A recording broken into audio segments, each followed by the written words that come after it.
ইলিশ ভাপার এই রেসিপিটি কম বেশি সবাই বানাতে পারে, কিন্তু আমি আজকে একটু ভিন্ন স্বাদে ট্রাই করব, সেটাই আপনাদের সাথে শেয়ার করতে যাচ্ছি। আসসালামু আলাইকুম, সবাই কেমন আছেন? আমি ঢাকা থেকে তাসলিমা বলছি। এই ইলিশ ভাপার ইউনিক রেসিপিটা যদি আমার মতো সবাই পারফেক্টভাবে করতে চান, তো সবাই আমার সাথে ফার্স্ট টু লাস্ট থাকবেন, সেটাই আশা করছি। অল্প মশলায় এই ভাপা ইলিশ খুব সহজেই তৈরি করা যায়। আমি একটি মিডিয়াম সাইজের ইলিশ থেকে 6 টুকরো মাছ নিয়ে নিয়েছি। এই রেসিপিতে 2 ধরনের সরিষাই ইউজ করব। সাদা সরিষা নিয়ে নিচ্ছি 2 চামচ, আর কালো সরিষা নিব 3 চামচ। এগুলোকে আমি 30 মিনিটের জন্য ভিজিয়ে রাখবো। সরিষাগুলো ভিজিয়ে রাখলে তিতাও লাগে না, আর ভালোভাবে ধুলোবালিগুলো পরিষ্কার হয়ে যায়।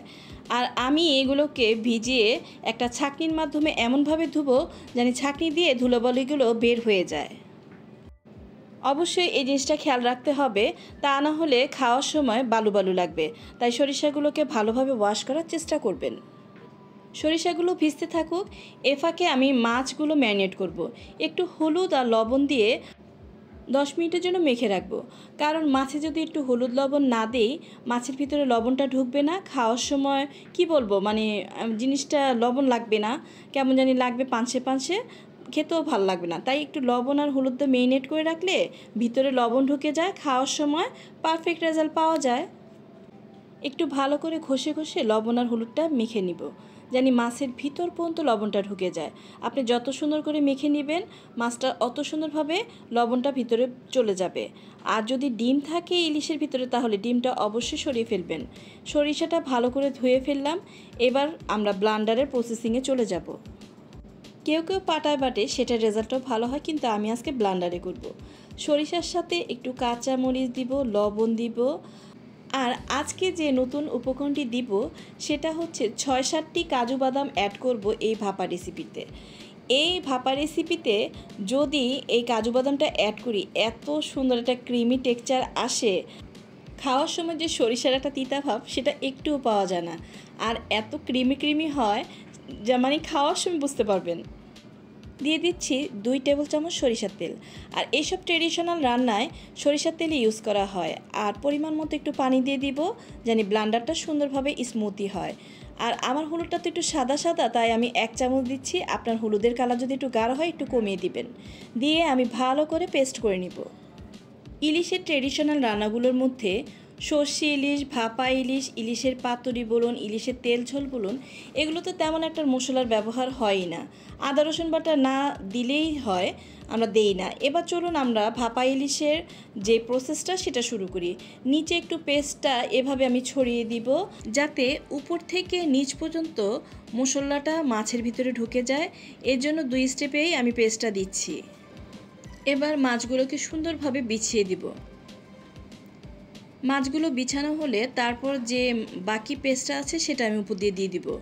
আর পেস্টটা দেওয়ার পরে আমার ব্লান্ডারের বাটিতে যেটুকু পেস্ট লেগে রয়েছে সেটুকু আমি একটু পানি দিয়ে আলতো করে ধুয়ে দিয়ে দিব। আমি কেন ওয়েস্ট করব, ওটা সুন্দর করে দিয়ে দিব। যখন আমি এই পেস্টটা করেছিলাম, আমি পানির পরিমাণে একটু কম দিয়েছিলাম, যাতে ভালো করে জিনিসটা পেস্ট হয়। এই পরিমাণে এখন এর জন্য আমি একটু পানি ইউজ করা লাগতেছে। এটা কোনো ব্যাপার না, এটা আপনি এইভাবে একটু করে ভালো করে ধুয়ে দিয়ে দিবেন। তারপরে বাটিটাকে আলতোভাবে এভাবে ঝাঁকিয়ে মশলাটাকে মিশিয়ে দিবেন। আর চেষ্টা করবেন মাছগুলো যেন একটু ফাঁক ফাঁক করে দেওয়া যায়। ফাঁক ফাঁক করে দিলে কি উঠানোর সময় আপনার মাছগুলো ভেঙে যাবে না, রান্না হওয়ার পরে সুন্দর করে উঠাতে পারবেন। প্রথমেই সরিষার সাথে পেস্ট করার জন্য কাঁচামরিচ দিয়েছিলাম, এখনও আমি একটু গ্রানের জন্য আবার কাঁচামরিচ দিব। যদি আপনি ঝাল পছন্দ না করেন সেক্ষেত্রে না দিবেন, কিন্তু আমাদের একটু ঝাল ঝাল হলে ভালো লাগে, তাই 3-4টি কাঁচামরিচ দিয়ে দিব। আর একটু সরিষার তেল আবার উপর দিয়ে দিব, এই কারণে জানি মাছটা পারফেক্টভাবে রান্না হয়। সব মশলা দেওয়া শেষ, এবার ঢেকে রান্না করার পালা। তো চুলায় একটি কড়াই বসিয়ে আমি একটি স্ট্যান্ড বসিয়ে পরিমাণ মতো পানি দিব। পানিটা এমনভাবে দিবেন জানি বাটির গায়ে লেগে লেগে থাকে, তাহলে রান্নাটা পারফেক্ট হবে। আর আমি স্ট্যান্ডটা এই পর্যায়ে সোজা দিয়েছিলাম, কিন্তু বাটিটা বসানোর পরে দেখলাম বাটিটা একটু উপরের দিকে উঠে রয়েছে। পরে আমি স্ট্যান্ডটা অফ ক্যামেরায় উল্টিয়ে দিয়েছি, দিয়ে আমি ঢেকে বসিয়ে দিয়েছি। আর সবসময় খেয়াল রাখবেন জানি কোনোভাবে এটার ভাপ বের হয়ে না যায়, এমনভাবে ঢেকে দিবেন জানি পারফেক্টলিভাবে ভিতরে রান্না হয়। আমি এখানে পর্যাপ্ত গরম পানি দিয়েছিলাম আর প্রথমে আগুন বাড়িয়ে পানিটাকে বলক আনিয়েছি। তারপরে আমি 5 মিনিট পরে আগুনটা কমিয়ে প্রায় 20 মিনিট রান্না করেছি। 20 মিনিট রান্না করার পরে আমি আবার 5 মিনিট রেস্টে রেখে তারপর ঢাকনাটা খুলে আপনাদেরকে পরিবেশন করে দেখাবো। ওয়াও, দেখুন কি সুন্দর কালার, কি সুন্দর রান্না হয়েছে। আর একটা জিনিস অবশ্যই খেয়াল রাখবেন, বেশিক্ষণ কিন্তু রান্না করবেন না, কারণ যে কোনো রান্নায় ওভারকুক হলে সেটা ভালো লাগে না। তাই ওভারকুকটা অ্যাভয়েড করবেন। আর যেই টাইমটা আপনাকে বলেছি সেই টাইম মতোই আপনি নামিয়ে ফেলবেন। আর আপনার মাছের টুকরা যদি আরও ছোট হয় তাহলে আপনার রান্না আরও আগে হয়ে যাবে, তাহলে 15-20 মিনিটে নামিয়ে ফেলবেন। ইলিশের এই দুর্দান্ত রেসিপিটি কেমন লাগলো?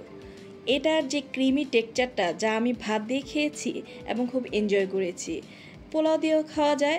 আর আপনার যদি এই রেসিপিটি ভালো লেগে থাকে তা আপনি সাবস্ক্রাইব বাটনটি অন করে আমার পাশে থেকে যেতে পারেন। আর পরবর্তী ভিডিও নোটিফিকেশন পেতে অবশ্যই একটি লাইক এবং বেল বাটনটি অন করে দিবেন, কারণ রান্নাটাকে যত সহজে উপস্থাপন করা যায় সেটার চেষ্টা করেছি। আজ এ পর্যন্তই। পরবর্তী ভিডিও দেখার আমন্ত্রণ রইল। আল্লাহ হাফেজ।